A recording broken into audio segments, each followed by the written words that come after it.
Joining us now to discuss the development is Omololu, Abagun Omololu. Thank you for joining us. He's the National Organizing Secretary of the Afenifere. Thank you for joining us on Newsnight. Good evening. Thank you. For just seeing that footage, I wonder how, that comes to you, your reactions to the invasion of the Oyo Assembly complex and some of what you heard from those arrested. Well, it's not a sin to be that anybody likes. It happens in Yoruba land. We've seen this kind of thing last in 1962 during the wet year and so on. We've gone past this sort of thing. I remember we stand up to Abacha, the military dictator, and not one single bullet was fired. The way Yoruba do things is through negotiation and diplomacy and strategy and talking until it arrives at the result. We were able to get through that during the time of Abacha, who was killing us, jailing our leaders unnecessarily. We never took up one arm to demand for the justice we were looking for. And at the end of the day, we were vindicated. God gave us a victory. And let me tell you, I represent Afenifere. We don't know these people. We don't know, we've never heard of them. We know Professor Banji Akintoye very well, who is even a leader in Afenifere too. And by any standard, by any right, anybody has the right to demand for something, but demand for it lawfully. They've been going all about their own with petition, going to the United Nations, looking for support here and there, negotiating things, and so on and so forth. But we don't want to be dragged into this rascality of going somewhere and say you want to proclaim a nation within a lawful nation. It's not something that pleases us. We represent the conscience of Yoruba nation, the Afenifere. And if we are telling you that this is alien to us, this is a surprise to us, it's very, very sad.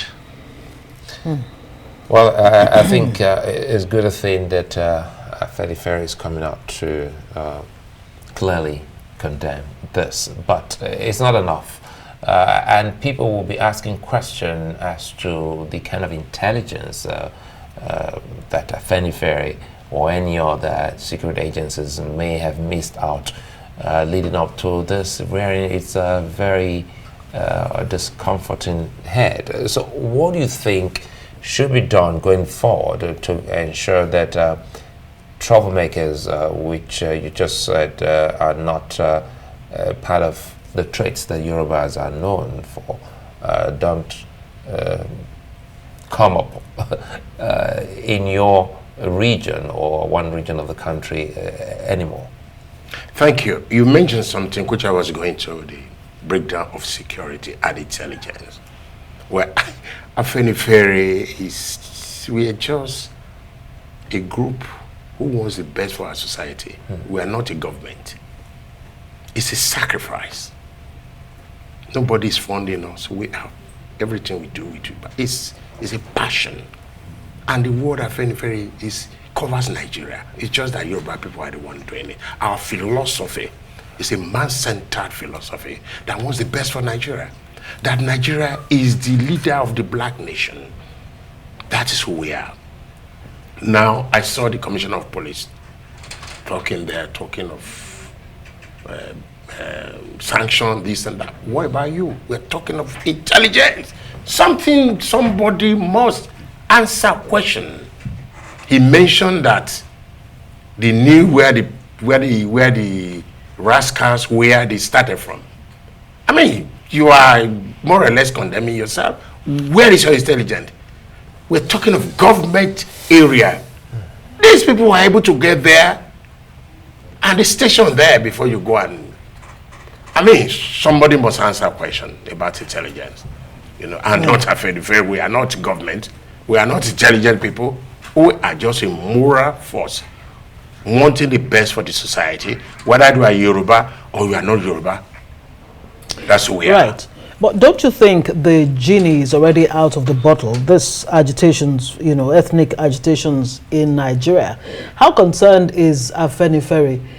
Because it's not just the Yoruba nation. Though the Yoruba nation led by Sunday Igboho has distanced itself from this particular agitation, Afenifere too has just done that. And even, I mean, Akitoye has also distanced himself. But the fact remains that these people are Nigerians and they're saying, look, we want self-determination. How concerned are you that these sentiments are still very much alive in Nigeria? Thank you, my sister. You see, we are now talking of the question about Nigeria. And this goes further than all this. It's go to the heart of decision maker. Nigeria got it wrong since 1966. We came together, we negotiated how we should be a country. The military came with their system, and we are still running the military system in the guise of democracy. This is what is happening to us now. You see, everybody wants the systems they want to run in. When we were regional, we have several constitutions in Nigeria. The Federal Constitution, Western Nigeria Constitution, Eastern Nigeria Constitution, and when the Midwest came, they had their own constitution. There are many things they had autonomy to do. Right. And now, we lump up everything and nothing is working. This is what it's not only in Nigeria. Look at the way RRA, the Republican Army of the Northern Ireland, it was bloody until a reasonable leader came in and they negotiated peace. United Kingdom is a United Kingdom, but it's more federal than Nigeria. You have the English people, they have their own. You have the Scottish, they even have their central bank. You have the Welsh, as small as, it's so tiny that it's like a local government. Are you recommending a return to regional, I'm not recommending regional system? No, we don't have states. What's the way forward? A lot can be given to the states. Right. Let them have autonomy over so many things. Let them run their lives. We're talking of education. We're talking of culture. How can the culture minister be in Abuja? What do you know about my culture? Even within Yoruba land, you go to my own part of this thing, it's different from the one they are practicing in the Jebu and so on and so forth. In other words, there's a sense to their argument, to their agitation. Don't let us talk.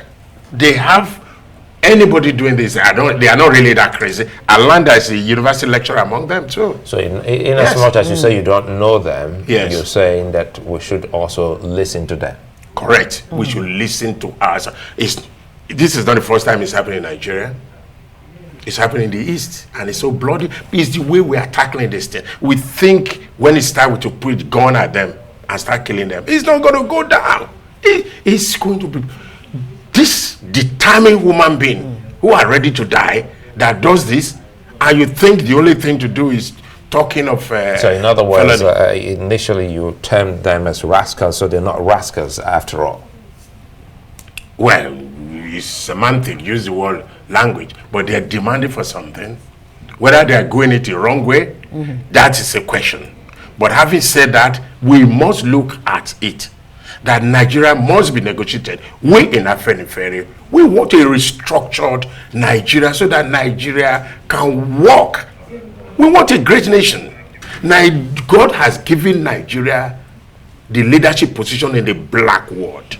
We are the #1 black people on earth. Every black people see Nigeria as their spiritual home. Right. Okay. Maybe that's a good place to leave this conversation. Abagun Kole Omololu, National Organizing Secretary, Afenifere. Thank you for joining us.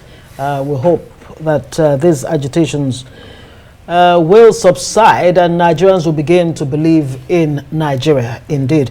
Thank you very much for joining us.